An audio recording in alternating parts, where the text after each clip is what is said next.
আসসালামু আলাইকুম গাইস, কেমন আছেন সবাই? আশা করি সবাই খুব ভালো আছেন। তো আজকে একটি নতুন ভিডিও নিয়ে আপনাদের মাঝে হাজির হলাম। তো আজকে আছি বরিশাল বেলতলা খেয়াঘাটে। আপনারা দেখতে পাচ্ছেন এই সুন্দরবন 11 নামক লঞ্চটি এখানে রয়েছে। তো সুন্দরবন 11 লঞ্চটি কিন্তু বেশ কিছুদিন ধরে সার্ভিসের বাইরে রয়েছে।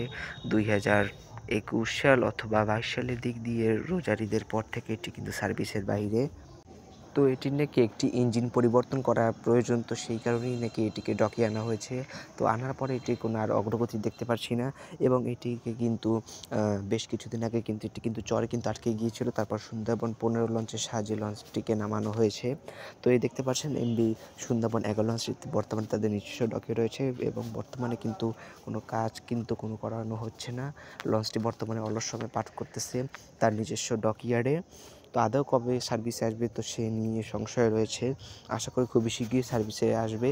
তো আপনাদের আমি একটু যদি ভিতরের দিক দিয়ে একটু যদি দেখানোর চেষ্টা করি, তো তো কর্তৃপক্ষের সাথে কথা বলে যেটুকু জানতে পারলাম, তো এখানে যারা স্টাফ রয়েছে তারা বলছে যে লঞ্চটি আপাতত এরকমই থাকবে। তো এটির কোনো নির্দেশনা নেই এখন পর্যন্ত। তো চলুন একটু ভিতরে যাওয়া যাক। তো এবার আমি ভিতরে প্রবেশ করতেছি। দেখতে পাচ্ছেন একদম ধুলাবালিতে পুরো জর্জরিত হয়ে আছে লঞ্চটি।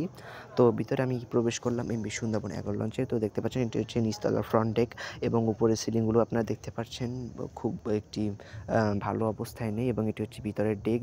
দেখতে পাচ্ছেন মেইন ডেকেও কিন্তু প্রচুর পরিমাণ ধুলাবালি রয়েছে, এবং এই লঞ্চটি কিন্তু বেশ কিছুদিন আগে কিন্তু চরে উঠে গিয়েছিল। তারপরে এর কোম্পানি একটি লঞ্চ এমভি সুন্দরবন 15 লঞ্চটি কিন্তু এটিকে কিন্তু টেনে উদ্ধার করে অনেক কষ্টে, এবং এই হচ্ছে এমভি সুন্দরবন 11 লঞ্চের ডেক, সুবিশাল একটি ডেক।